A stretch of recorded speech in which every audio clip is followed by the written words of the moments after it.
മരമായിരുന്നു ഞാനന്ന്, മരമായി നിന്നു ഒരു കാലം. ഇല കൊഴിഞ്ഞുണങ്ങിക്കരിഞ്ഞൊരു വൃക്ഷമായി വേരറ്റ നിനവിൻ്റെ യാത്ര, വേരറ്റ നിനവിൻ്റെ യാത്ര.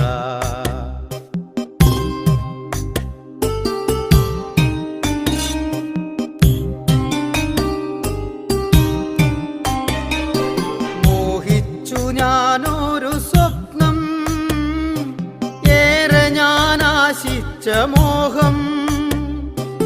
ഇനി എൻ്റെ സ്വപ്ന കുടീരത്തിലന്ത്യമായി വിശ്രമിച്ചിടുന്ന സ്വപ്നം, വിശ്രമിച്ചിടുന്ന സ്വപ്നം. തുടരുന്നു ഞാൻ എൻ്റെ യാത്ര.